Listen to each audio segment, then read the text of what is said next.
नमस्कार, बहुत स्वागत है आपका हमारे छत्तीसगढ़ के इस खास बुलेटिन में। खबरों के साथ मैं हूं रीनू यादव। सबसे पहले बात करेंगे सीएम भूपेश बघेल का बड़ा आरोप। पूर्व सीएम रमन सिंह पर कई गंभीर आरोप लगाए गए। उत्तराखंड के गढ़मुक्तेश्वर में रिजॉर्ट किसका है? रमन सिंह और उनके बेटी की संपत्ति कई गुना कैसे बढ़ी? नान घोटाले में सीएम मैडम कौन है? ये 3 सवाल, 3 बड़े आरोप मुख्यमंत्री भूपेश बघेल ने पूर्व सीएम रमन सिंह पर लगाए हैं। तीखा हमला उन्होंने किया है। लेकिन रमन सिंह जी से मैं कुछ सवाल पूछना चाहता हूं कि 10 साल से कम समय में उसकी जो संपत्ति, उसके बेटे की संपत्ति 1500 गुना कैसे बढ़ा? उसका जवाब दे। दूसरी बात यह है कि गढ़मुक्तेश्वर में रिसोर्ट है, उत्तराखंड में किसका है वो बताएं। और नान घोटाले में जो कहते हैं कि सीएम जो है वो चिंतामणि है, तो सीएम मैडम कौन है? और यदि चिंतामणि है तो रमन सिंह ये बताए कि उसको आरोपी क्यों नहीं बनाया गया? यदि सीएम सर का अर्थ चिंतामणि है तो उसे आरोपी क्यों नहीं बनाया गया? तो सुना आपने, सीएम भूपेश बघेल ने कई तीखे प्रहार किए। पूर्व सीएम रमन सिंह पर गंभीर आरोप उन्होंने लगाए हैं। उत्तराखंड के गढ़मुक्तेश्वर में रिजॉर्ट किसका है? रमन सिंह और उनके बेटी की संपत्ति कई गुना कैसे बढ़ी? नान घोटाले में सीएम मैडम कौन है? और चलिए सीधे रुक करेंगे, हमारे साथ कांग्रेस प्रवक्ता धनंजय सिंह ठाकुर जी जुड़ गए हैं। धनंजय जी, अचानक से सीएम भूपेश बघेल का ये हमला, तीखा प्रहार पूर्व सीएम रमन सिंह पर, अचानक से ये प्रहार क्यों आखिर? देखिए, अचानक से प्रहार नहीं है। पूरी प्रदेश की जनता जानना चाहती है कि 15 साल में जो गरीबों के अनाज पर चोरी हुआ, जिसमें 36,000 करोड़ का नान घोटाला हुआ, और उस नान घोटाले का पैसा कहाँ गया। स्वाभाविक सी बात है, लगातार हम उस नान घोटाले के जो आरोपी हैं उन पर कार्रवाई करने की बात कर रहे हैं। लगातार हम उस नान घोटाले की जांच की बात कर रहे हैं। और हम जब विपक्ष में थे तो भी आप देखेंगे हमने प्रधानमंत्री कार्यालय को पत्र लिखा था कि नान घोटाले की निष्पक्ष जांच होनी चाहिए और जो दोषियों पर कार्यवाही होनी चाहिए, लेकिन कार्यवाही नहीं की गई। तो कहीं न कहीं स्पष्ट समझ में आता है कि भ्रष्टाचार में लिप्त 15 साल के रमन सरकार, उसके लोगों को बचाने का काम किया गया है। आज प्रदेश की जनता पूछ रही है, प्रदेश के गरीबों के चावल में जो चोरी हुआ था, उसके बाद उत्तराखंड के गढ़मुक्तेश्वर में जो रिजॉर्ट बनाया गया आलीशान, उस रिजॉर्ट किसका है? इसका जवाब रमन सिंह को देना चाहिए। पनामा में जो खाता खोला गया, उस खाते में का पता डॉक्टर रमन सिंह के मेडिकल स्टोर का था, कवर्धा जिला का था। तो अभिषेक सिंह कौन है, ये प्रदेश की जनता जानना चाहती है।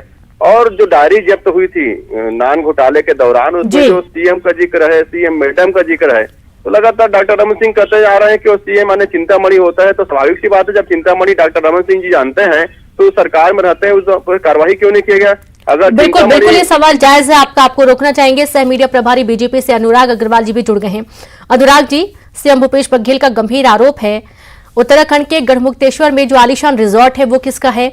रमन सिंह और उनके बेटे की संपत्ति अचानक से कैसे कई गुना बढ़ जाती है? नान घोटाले में सीएम मैडम कौन है? और साथ ही कई सारे मुद्दे उन्होंने रमन सिंह से जुड़े हुए उठाए हैं। रेणु जी, सबसे पहले ये बात तो है, ये बात लोगों को और जनता को समझना चाहिए कि भूपेश बघेल जी किसी चीजों पे गंभीर नहीं है। तो जब भूपेश बघेल जी गंभीर नहीं है तो उनके आरोप कैसे गंभीर हो सकते हैं? अभी बड़ी अच्छी बात करते हैं भूपेश बघेल जी और कांग्रेस के प्रवक्तागण कि 2017 में हमने नान घोटाले की बात उठाई थी और हमने मुख्यमंत्री जी को पत्र लिखा था। अब जनता और कांग्रेसी इस बात का भी जवाब दे दे कि उस पत्र में उन्होंने लिखा क्या था। उन्होंने पत्र में 2 अधिकारियों का जिक्र करते हुए लिखा था कि शुक्ला जी और टूटेटा जी के अनुपातहीन संपत्ति है, इनकी जांच होनी चाहिए। आज ये अधिकारी इस सरकार की गोद में बैठे हैं और इस सरकार को पहले प्रतिनियुक्ति कर दिया है। इन अधिकारियों को तो इस सरकार ने दिया है। अपना पत्र लिखते हैं 2017 में जिन अधिकारियों के खिलाफ, उन अधिकारियों को आज ये गोद में बैठा कर क्यों बैठे, इसका जवाब इनको देना चाहिए। रही बात भूपेश बघेल जी, क्या है कि जैसे चुनाव का समय नजदीक आते जा रहा है, जनता लगातार इनके वादा खिलाफी के खिलाफ खड़ा होने लगी है, इनको जवाब देते नहीं बन रहा और ये बौखला गए हैं।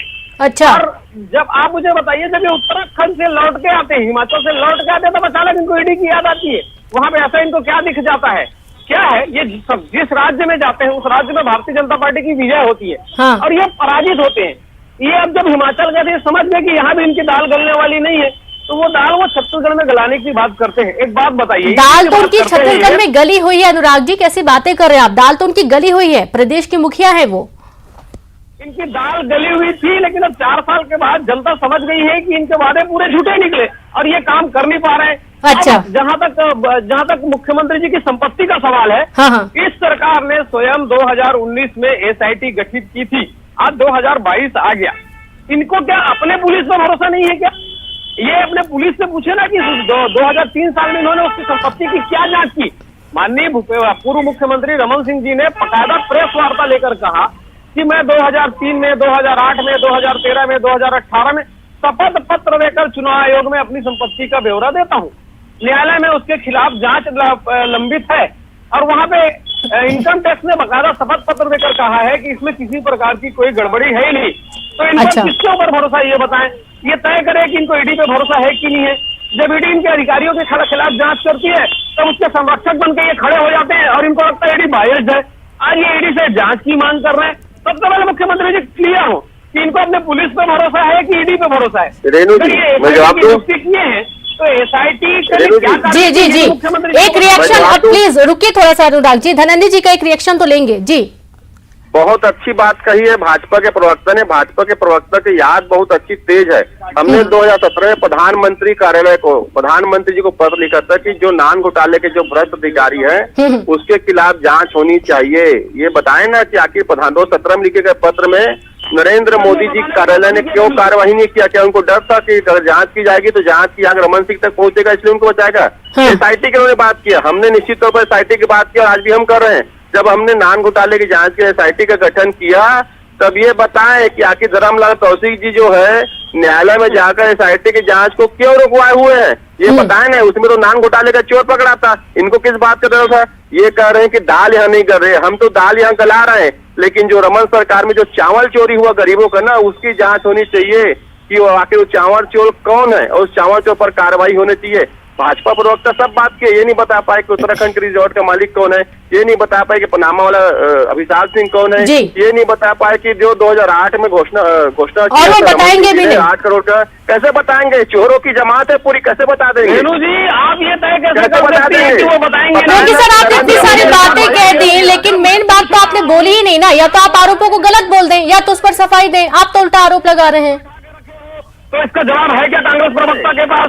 बताए ना। मैं तो बोल रहा हूँ नरेंद्र मोदी ने क्यों कार्रवाई नहीं की दोनों अधिकारियों के ऊपर? क्या डर था? तो अधिकारियों पे कार्रवाई होता तो जांच रमन सिंह से पूछता 2017 में। देखिए बात सिर्फ इतनी कि जो सवाल पूछे गए, जो मुद्दे उठाए गए उस पर कोई रिएक्शन नहीं, उल्टा निशाना साधने लगते हैं दूसरी पार्टी पर। तो इस तरीके से बात हो ही नहीं पाएगी ना। शुक्रिया हमसे जुड़ने के लिए, आप दोनों का और तमाम बातचीत करने के लिए। और चलिए अगली बड़ी खबर है रायपुर से। सीएम भूपेश बघेल आज से 2 दिन के जानकी दौरे पर हैं। भेंट मुलाकात के कार्यक्रम में करेंगे शिरकत। सेमरा और सिवनी गांव में सीएम का भेंट मुलाकात कार्यक्रम, लोगों की समस्या का सीएम करेंगे समाधान। 12 नवंबर को सीएम अधिकारियों के साथ बैठक करेंगे। 12 नवंबर को सीएम प्रेस को संबोधित करेंगे।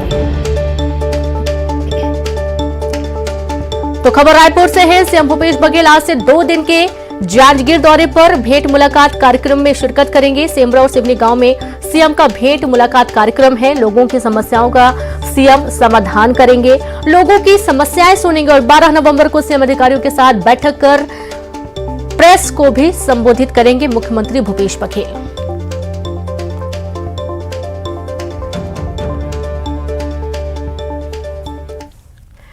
और रायपुर से खबर है, छत्तीसगढ़ दौरे पर केंद्रीय मंत्री स्मृति ईरानी रायपुर पहुंची। केंद्रीय मंत्री स्मृति ईरानी एयरपोर्ट से सीधे गई बीजेपी कार्यालय। रायपुर से स्मृति ईरानी जाएंगी बिलासपुर। बिलासपुर में आयोजित हम महतारी होंकार रैली में शामिल होंगी केंद्रीय मंत्री। तो छत्तीसगढ़ दौरे पर केंद्रीय मंत्री स्मृति ईरानी और इस दौरान एयरपोर्ट से सीधे बीजेपी कार्यालय पहुंची। रायपुर में स्मृति ईरानी रायपुर से जाएंगी बिलासपुर और बिलासपुर में आयोजित महतारी होंकार रैली में शामिल होंगी। जैसा कि आपको मालूम है कि महतारी होंकार रैली निकाली जा रही है और इसमें शामिल होने के लिए केंद्रीय मंत्री स्मृति ईरानी भी पहुंची हैं। बीजेपी से बिलासपुर से बड़ी खबर है। बीजेपी की महतारी होंकार रैली, मंत्री स्मृति ईरानी के नेतृत्व में निकलेगी रैली। दोपहर 12 बजे जगमल चौक पटेल मैदान से शुरू होगी रैली, गांधी चौक होते हुए नेहरू चौक पर होगी रैली का समापन और सभा को केंद्रीय मंत्री स्मृति ईरानी सहित बीजेपी के दिग्गज नेता संबोधित करेंगे। तो आप ये देखिए कि बिलासपुर में तमाम तैयारियां कर ली गई हैं और अब आपको कुछ तस्वीरें भी दिखा रहे हैं जब बिलासपुर पहुंची केंद्रीय मंत्री स्मृति ईरानी और यहां पर हुंकार रैली, महतारी हुंकार रैली में वे शामिल होने वाले उनके नेतृत्व में पूरी रैली निकाली जानी है। 12 बजे जगमल चौक पटेल से रैली की शुरुआत होगी और चलिए सीधे रुक करेंगे बिलासपुर से संवाददाता देवव्रत भगत जुड़ गए हैं। देवव्रत, आज बीजेपी की महतारी हुंकार रैली में शामिल होने के लिए केंद्रीय मंत्री बिलासपुर पहुंची हैं।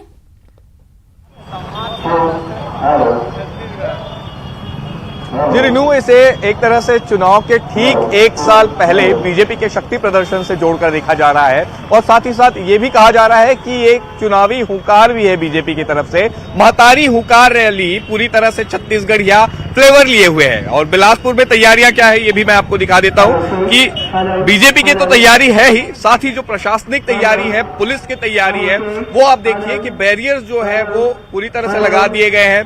कई जो सड़कें हैं वो डाइवर्ट कर दी गई है क्योंकि बीजेपी का ये दावा है कि 1 लाख से ज्यादा की भीड़ इस पूरे प्रदर्शन में आने वाली है।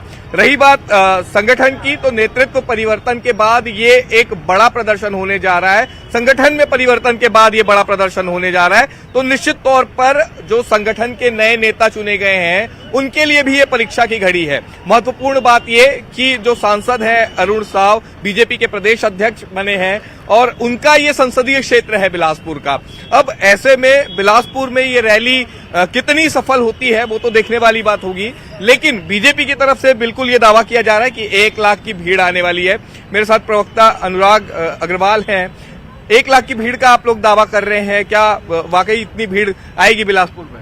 देखिए, जब से कांग्रेस की सरकार बनी है, इन्होंने जो जन घोषणा पत्र लिया था, शपथ लेते ही वो घोषणा पत्र को इन्होंने सीएस को दे दिया और वो जन घोषणा पत्र सरकारी डॉक्यूमेंट बन गया। इसमें सबसे पहले वादे की बात करें कि शराबबंदी का इन्होंने वादा किया था। आज ये सरकार घर घर में शराब पहुंचाने लगी है। इस शराब घर में पहुंचने से कितने ही माताओं बहनों के घर उजड़ गए, इसका प्रश्न पूछने आज ये चीजें तो है ही। इसे क्या माना जाए कि चुनाव से पहले एक तरह से 1 साल पहले ही आप लोग चुनावी शंखनाद कर रहे हैं, संगठन की भी परीक्षा है, नेतृत्व परिवर्तन के बाद ये बड़ा प्रदर्शन हो रहा है। नेतृत्व परिवर्तन के बाद ये तीसरा प्रदर्शन है। तीसरा प्रदर्शन हुआ है। पहला प्रदर्शन जब हुआ था तब प्रदेश अध्यक्ष बदले थे और अब जो है आप नेता प्रतिपक्ष भी बदल गए, संगठन में भी परिवर्तन हुआ है, तो उसके बाद से ये शक्ति परीक्षण भी आप लोगों को। देखिए, आज की जो रैली है यहाँ के माताओं बहनों के सरकार के अत्याचार करने के लिए प्रतिकार की रैली है, उनके आवाज की रैली है। ये विषय है ये महिलाएं पूछना चाहती है कि भूपेश बघेल सरकार ने आखिर उसके साथ अत्याचार किए। जी, एक अपडेट अभी बता देता हूं कि बीजेपी प्रदेश अध्यक्ष अरुण साव यहां पर पहुंचे हैं, उनसे भी हम बात करने की कोशिश करते हैं।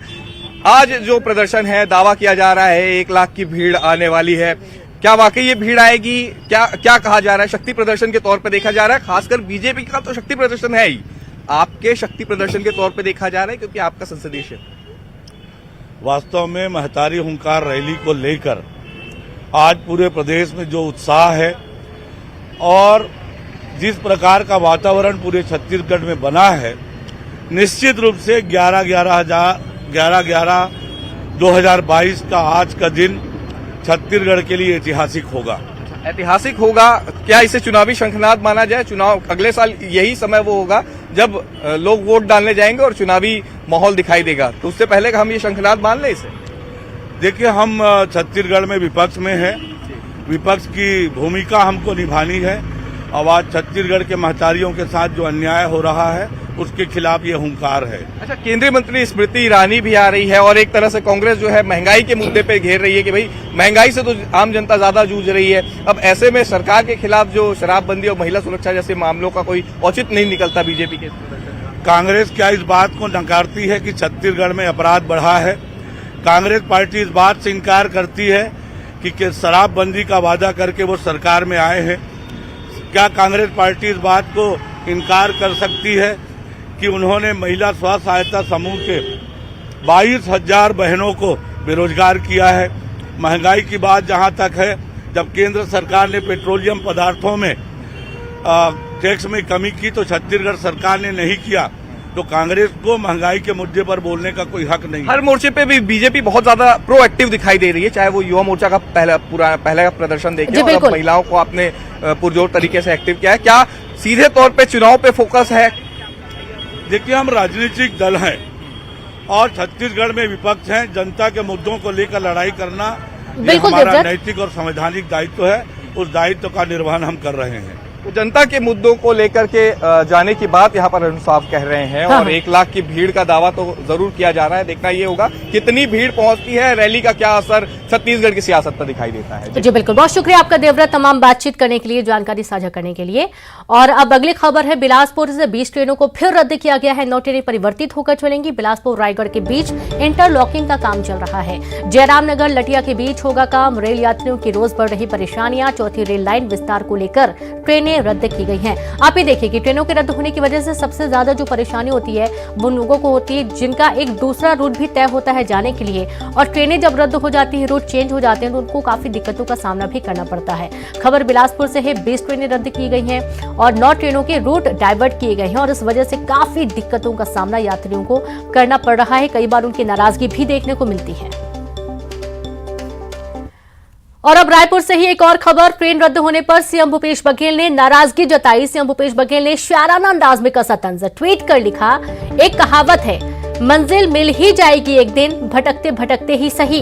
गुमराह तो वो हैं जो घर से निकले ही नहीं, लेकिन यहाँ तो लोग घर से भी निकल रहे हैं, तो पता चलता है कि फिर ट्रेन रद्द हो गई। केंद्र सरकार जनता को गुमराह ही रखना चाहती है।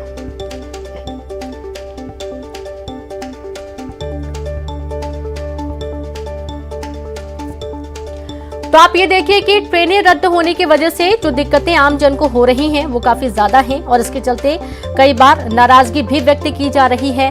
संवाददाता विनोद कुशवाहा जुड़ गए हैं। विनोद, बार बार ट्रेनें रद्द होती हैं, रूट डाइवर्ट कर दिए जाते हैं, कई बार तो यात्री स्टेशन पहुंचने के बाद जान पाते हैं कि उनकी ट्रेन रद्द है या फिर काफी देरी से पहुंचेगी। काफी दिक्कतों का सामना करना पड़ रहा है।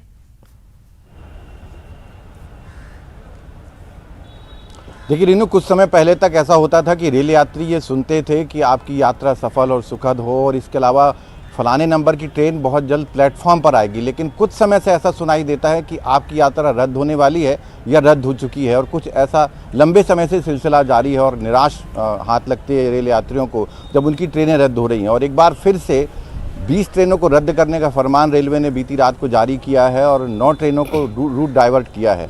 इनमें सबसे ज़्यादा परेशानी उन लोगों की होगी जिनके रूट परिवर्तन हुए हैं, क्योंकि बहुत सारे यात्री ऐसे होते हैं जिनको दूसरी जगह से दूसरे सेक्शन से रेल पकड़नी होती है और रूट डाइवर्ट होगा तो जाहिर सी बात है कि उन्हें लिंक नहीं मिलेगा और उन्हें फिर ऐसी स्थिति में अपनी यात्रा या तो बीच में ही रद्द करनी पड़ेगी या फिर वापस लौटना पड़ेगा।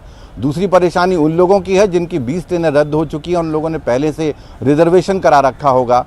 अभी कयास ऐसे थे कि त्यौहार है, उसके बाद अब चूंकि सब कुछ सामान्य हो गया है तो ट्रेन भी सामान्य हो जाएगी, लेकिन ऐसा हुआ नहीं। और इससे पहले भी एक अधिकारी के द्वारा तो ये तक दावा किया गया था कि अब जब भी ट्रेनें रद्द होंगी तो उसकी 15 दिन पहले सूचना दी जाएगी ताकि यात्री जो है सावधान हो जाएं, अपनी यात्रा का जो एक प्रोग्राम है वो तय कर ले, लेकिन ऐसा हुआ नहीं। अचानक से ट्रेनों के रद्द करने का जो सिलसिला है वो लगातार जारी है। बीच में भले ही लोगों के आक्रोश को शांत करने के लिए त्यौहार के समय ट्रेनों के रद्द करने का सिलसिला जो है थोड़ा देर के लिए रोक दिया हो, लेकिन अब वो सिलसिला फिर से चल निकला है। हवाला दिया गया है कि बिलासपुर से रायगढ़ के बीच में जो स्टेशन है वहाँ पर इंटरलॉकिंग का काम होना है।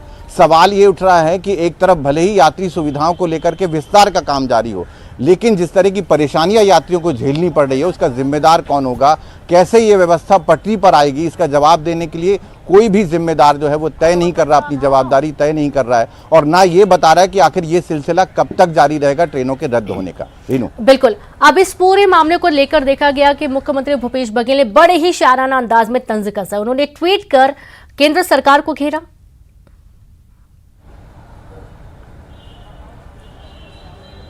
बिल्कुल शाराना जो अंदाज देखने को मिला है ट्वीट में, उसमें एक उन्होंने तंज भी कसा एक प्रकार से केंद्र सरकार को लेकर के कि आखिर लोग कब तक इस तरह से झेलते रहेंगे, लोगों की परेशानी को आखिर केंद्र सरकार जो है क्यों ध्यान नहीं दे रही है।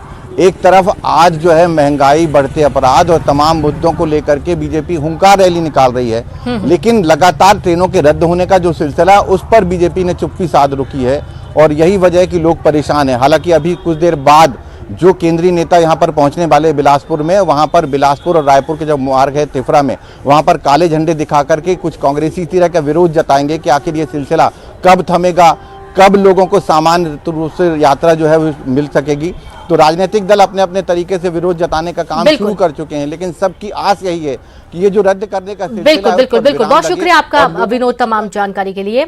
और अगली खबर का रुख करेंगे भिलाई से। बड़ी खबर है, भिलाई में आज शाम से पानी की सप्लाई बाधित रहेगी। आप देखिए तमाम जो परेशानियां हैं ये कोई नई नहीं है, पहले भी कई बार पानी की सप्लाई बाधित रही है। इंटकवेल में बिजली सप्लाई में तकनीकी खराबी के चलते ये दिक्कत आ रही है। शिवनाथ नदी इंटकवेल में मेंटेनेंस का वर्क हो रहा है और 77 MLT और 66 MLT फिल्टर प्लांट से पानी सप्लाई बाधित रहने वाली है। नहीं भर पाएंगी भिलाई की सभी 14 पानी की टंकियां। 12 नवंबर की दोपहर से हालात सामान्य होने की उम्मीद जताई गई है। तो एक बार फिर से पानी की सप्लाई नहीं हो पाएगी, लोगों की दिक्कतें बढ़ेंगी। जानकारी है कि मरम्मत के काम के चलते एक बार फिर से पानी की सप्लाई नहीं होनी। इंटकवेल में बिजली सप्लाई में तकनीकी खराबी आई है। शिवनाथ नदी इंटकवेल में मेंटेनेंस का काम जारी है। तो नहीं भर पाएंगी भिलाई की सभी 14 पानी टंकियां। 12 नवंबर की दोपहर से हालात सामान्य होने की उम्मीद जताई गई है, लेकिन यह भी कुछ कंफर्म नहीं है कि कल तक भी हालात सामान्य हो जाएंगे। और संवाददाता मिथिलेश ठाकुर ज्यादा जानकारी के साथ जुड़ गए हैं। मिथिलेश, ये बार बार होता है, देखा जाता है कि चाहे भिलाई की बात कर लें, दुर्ग की बात कर लें, कई बार पानी की सप्लाई बाधित हुई है और इससे आमजन को काफी दिक्कतें हो रही हैं। ये बार बार मरम्मत की जरूरत आन क्यों पड़ती है?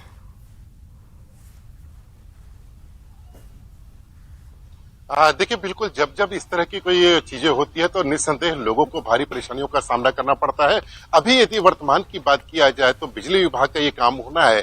बिजली विभाग का ये कहना है कि संधारण कार्य करना अति आवश्यक है, अन्यथा आने वाले समय में दिक्कत पैदा हो सकती है, कहीं शॉर्ट सर्किट ना हो जाए या ट्रांसफार्मर में कहीं आग लगना जाए ऐसी। तो इस वजह से उन्होंने शटडाउन लिया है, अभी शटडाउन कर लिया गया है। अब ये जो है मरम्मत का काम चलेगा, वहां पे जो भी महत्वपूर्ण चीजें होंगी उनके संधारण का कार्य किया जाएगा और उसके बाद में फिर इसको बहाल किया जाएगा। तो इस वजह से आज जो है सुबह पानी की सप्लाई कर दी गई है, लेकिन जब शटडाउन किया गया है, अब ये बिजली विभाग ने कहा है कि 4 से 5 घंटे लग सकते हैं। तो जो 4 से 5 घंटे उनका कहना है और ज्यादा भी लग सकते हैं। इस वजह से जो है इंटकवेल से फिल्टर प्लांट में पानी की सप्लाई नहीं होगी और फिल्टर प्लांट से जो संपूर्ण शहर में जो जाते हैं पानी की सप्लाई होती है, 14 पानी टंकियां जो बनी हुई है संपूर्ण शहर में लाखों लोगों की प्यास बुझाने के लिए, वहां तक पानी की सप्लाई नहीं हो पाएगी। तो एक के बाद में एक ये सब एक दूसरे से जुड़े हुए चीजें हैं। तो आज शाम तक यदि काम पूरा हो जाता है तो फिर उसको पानी इंटकवेल से आरंभ किया जाएगा फिल्टर प्लांट तक पहुंचाने के लिए और उसके बाद में टंकियों को भरा जाएगा। तो इस तरह से आज तो पानी की सप्लाई होना काफी मुश्किल है। कल दोपहर तक हो सकता है कि स्थिति जो सामान्य हो जाए। अभी निगम प्रशासन की बात की जाए तो ऐसी कोई वैकल्पिक व्यवस्था नहीं की है। लोगों से जरूर कहा गया है, उनको सूचना दे दी गई है कि वे अपना थोड़ा सा पानी संभाल कर खर्च करें, क्योंकि आज संधारण का कार्य किया जा रहा है। तो ये उम्मीद कर रहे हैं कि जल्दी से जल्दी ये संधारण का कार्य होगा और लोगों को परेशानियों का सामना न करना पड़े, ऐसी उम्मीद की जा रही है। जी बिल्कुल, बहुत शुक्रिया आपका मिथिलेश तमाम जानकारी के लिए। तो इस तरीके से अब लोगों की दिक्कतें तो हैं ही, लेकिन ये खबर दिखाए जाने के बाद हो सकता है कि कई लोग इससे जागरूक भी रहें। गरियाबंद से बड़ी खबर, पूर्व जिला शिक्षा अधिकारी निलंबित किए गए हैं। स्कूल शिक्षा विभाग ने बड़ी कार्रवाई की। नियम के खिलाफ फर्नीचर खरीदी पर कार्रवाई की गई है। लोक शिक्षण संचालनालय में है पदस्थ, उप संचालक के पद पर पदस्थ हैं। तो खबर गरियाबंद से है, जहां पर पूर्व जिला शिक्षा अधिकारी निलंबित किए गए हैं। स्कूल शिक्षा विभाग ने बड़ी कार्रवाई करते हुए निलंबित किया। नियम के खिलाफ फर्नीचर खरीदी पर कार्रवाई की गई है। खबर जशपुर से, बगीचा वन परिक्षेत्र में हाथियों का उत्पात जारी है। 45 हाथियों के दल ने फसल को पहुंचाया नुकसान। हाथियों ने एक घर को भी तोड़ा। फसलों के लिए ग्रामीण रत जगह कर रहे हैं। बगीचा वन परिक्षेत्र की झिंकी का पूरा मामला है। और देखिए, हाथियों की जो दहशत है वो लगातार बनी हुई है। भारी नुकसान तो फसलों को पहुंचा ही रहे हैं, घरों को भी तोड़ने का काम हाथी कर रहे हैं। फसलों के लिए ग्रामीण रत जगह करने के लिए मजबूर हैं। बगीचा वन परिक्षेत्र की झिंकी का मामला है। और अब रुख गरियाबंद से बड़ी खबर का, फिंगेश्वर और छुरा इलाके में 2 दंतल हाथियों ने उत्पात मचा रखा है। फसलों को भारी नुकसान पहुंचाया। बोडरा बंधा, पंचपेड़ी, नागझर, पोंड सहित कई गांवों में अलर्ट जारी किया गया है। ग्रामीणों में दहशत का माहौल है। आप ये देखिए कि जो घर हैं उनको तो नुकसान पहुंचा ही रहे हैं, फसलों को भी नुकसान पहुंचाने, और कई बार यदि कोई लोग सामने आ जाएं तो उन पर भी हमला हाथी कर देते हैं। 2 दंतल हाथियों का ये पूरा कारनामा सामने आया है। और इस बुलेटिन में इतना ही। देखते रहिए न्यूज़ 18 छत्तीसगढ़। नमस्कार।